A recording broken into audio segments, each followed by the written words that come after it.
शक्ति इस पदयात्रा को नहीं रोक सकती, क्योंकि यह पदयात्रा हिंदुस्तान की आवाज है। नमस्कार, मेरा नाम विनीत त्रिपाठी है और आप नवभारत टाइम्स देख रहे हैं। आखिर यूं ही कोई जननायक नहीं बन जाता। ये बात बिल्कुल सही है।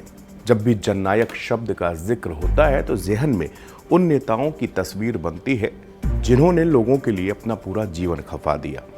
50 साल पहले जब लोकनायक जयप्रकाश नारायण ने संपूर्ण क्रांति का नारा दिया था, यकीन मानिए देश की राजनीति ही बदल गई थी। इंदिरा गांधी ने देश में आपातकाल लागू किया था। आपातकाल के दौरान एक जेपी के नेतृत्व में लाखों लोग तानाशाही के खिलाफ सड़कों पर उतर आए थे। सरकार गिर गई। क्रांति ऐसी ही होती है। सिंहासन खाली करो, जनता आती है, ये नारा ऐसा था जो उस वक्त के बच्चों के जुबान पर रट गया था। जननायक वो होता है जो अंतिम पायदान में खड़े व्यक्ति को भी वही इज्जत बख्शे जो उसने सबसे आगे खड़े व्यक्ति को बख्शी है।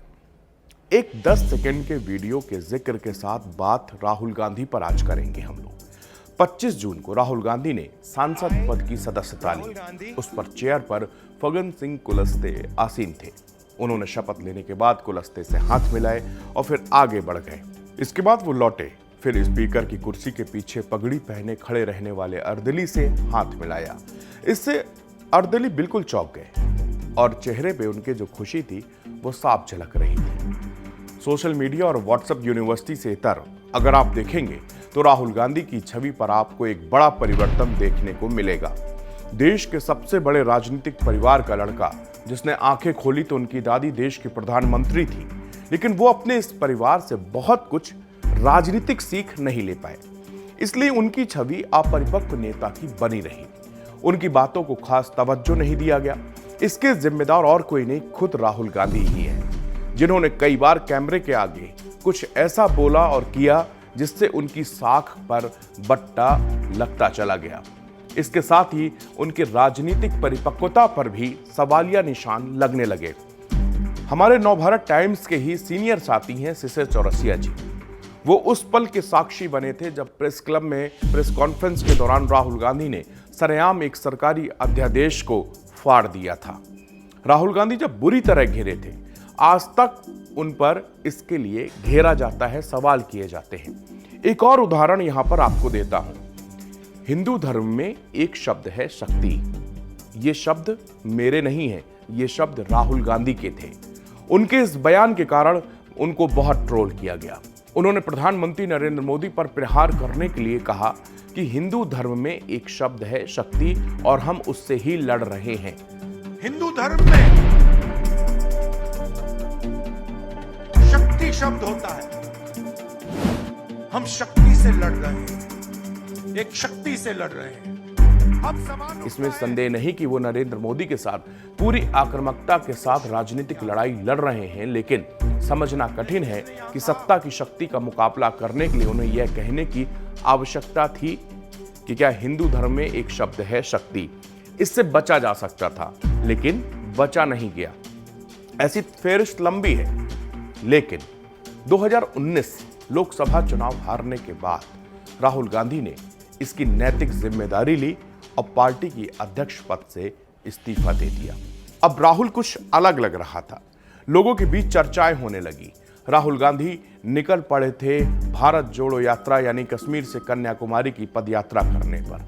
भारत को देखने, समझने, यहाँ की भाषाओं, मौसम, विभिन्नता, एकता, अखंडता का तस्दीक करने। यहाँ से एक अलग राहुल गांधी देखने को मिलता है।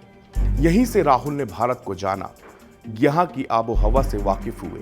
हम जानते हैं कि हवाई जहाज से दुनिया घूमने से रास्तों का ज्ञान नहीं होता, उसके लिए आपको रास्तों पर चलना पड़ता है।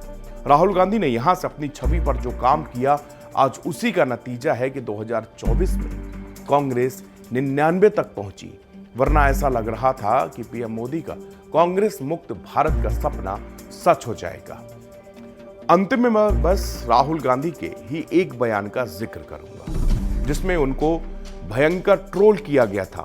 विपक्ष ने तो उनको पूरी तरह से अपरिपक्व नेता ही ठहरा दिया था, मगर 9 जनवरी 2023 को जब राहुल गांधी ने पत्रकारों से बातचीत करते हुए कांग्रेस के पूर्व अध्यक्ष ने कहा कि राहुल गांधी आपके दिमाग में है, मैंने उन्हें मार दिया है, वह मेरे दिमाग में बिल्कुल भी नहीं है, वह चले गए। राहुल गांधी आपके दिमाग में है, मैंने मार दिया उसको,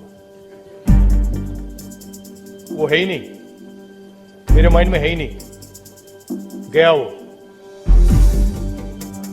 गया।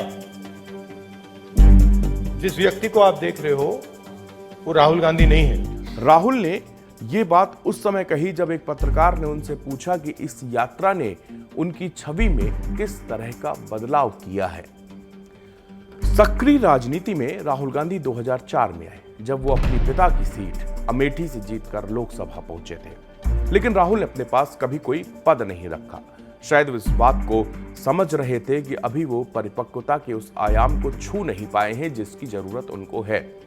अब राहुल अपने 20 साल के पॉलिटिकल करियर में पहली बार कोई संवैधानिक जिम्मेदारी संभालने जा रहे हैं। वो इस पद पर रहने वाले गांधी परिवार के तीसरे सदस्य होंगे। इससे पहले उनके पिता और पूर्व पीएम राजीव गांधी 1989-90 और मां सोनिया गांधी 1999 से 2004 तक लोकसभा की विपक्ष की नेता के तौर पर अपनी मौजूदगी दर्ज कराते रहे हैं। धन्यवाद।